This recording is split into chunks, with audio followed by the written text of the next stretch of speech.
Bismillahirrahmanirrahim. Assalamualaikum warahmatullahi wabarakatuh. Waalaikumsalam warahmatullahi wabarakatuh. Alhamdulillah rabbil alamin. Assalatu wassalamu ala asrafil anbiya'i wal mursalin sayyidina Muhammadin wa ala alihi wa sahbihi ajma'in.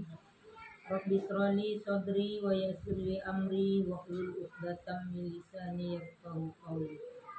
Pertama-tama marilah kita memanjatkan puji dan syukur kepada Allah Subhanahu wa taala yang mana pada siang yang berbahagia ini kita telah dapat berkumpul yaitu di rumah ahli bait keluarga dalam rangka kegiatan rutin kita. Kedua kali tak lupa selalu beriring salam, marilah kita sama-sama memberikan hadiah kepada junjungan alam Nabi besar Muhammad sallallahu alaihi wasallam. Allahumma shalli ala sayyidina Muhammad wa ala alihi sayyidina Muhammad. Yang kami hormati ibu ahli bait keluarga, ibu-ibu jemaah dan juga anak-anak kami yang hadir pada siang hari ini.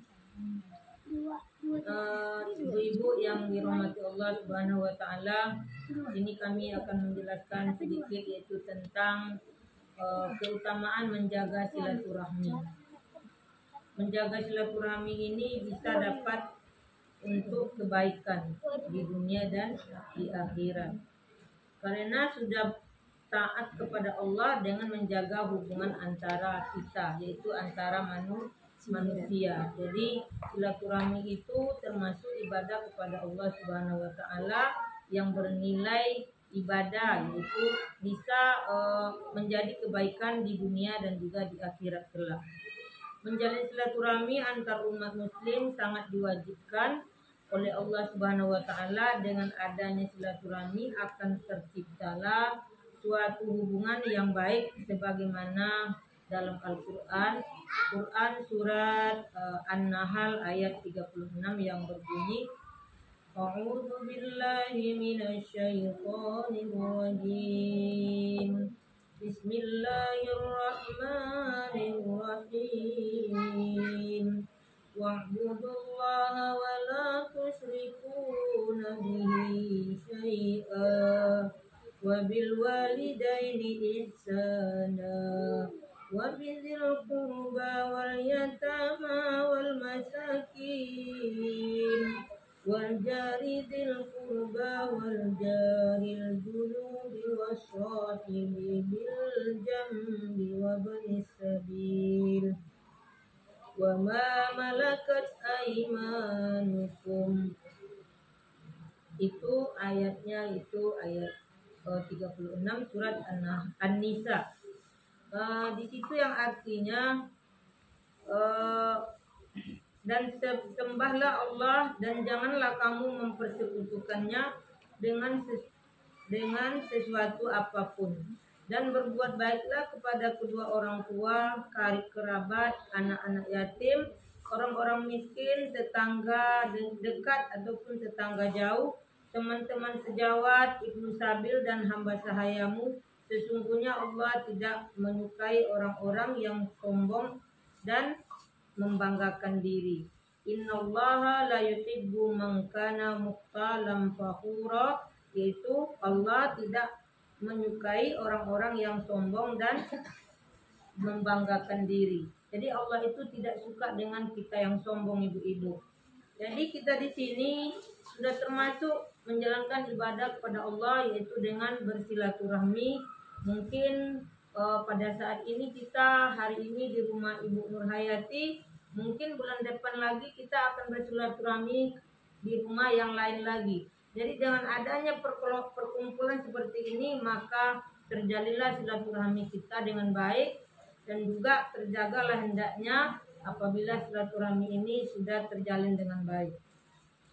Keutamaan menjaga silaturahmi ini ada beberapa, yaitu termasuk menjadi makhluk yang mulia di sisi Allah Subhanahu wa taala. Jadi kita yang berkumpul seperti ini, ibu-ibu, termasuk di sisi Allah kita makhluk yang mulia. Jadi tidak ada orang yang seperti ini, orang yang tidak disukai Allah. Yang kedua yaitu menjaga kerukunan, bisa saling memaafkan dengan hubungan sesama kita.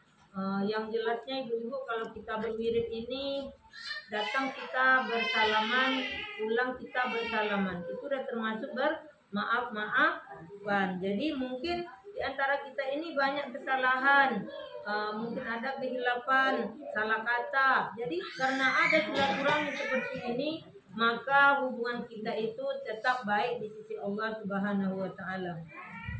Yang ketiga yaitu memanjangkan umur. Juga rezeki yang kita miliki.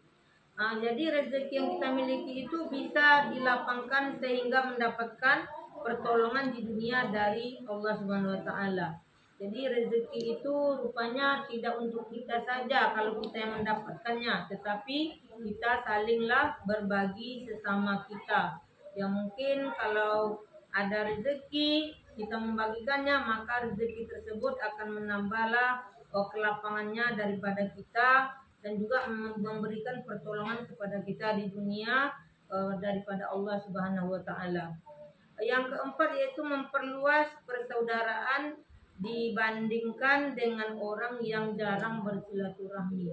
Yang jelasnya ibu-ibu, kalau kita masih berjumpa seperti ini, tentulah kita luas di sini bukan luas seperti sawah ibu-ibu, tapi luasnya mungkin ilmu ada bertambah sedikit jika kita berkumpul.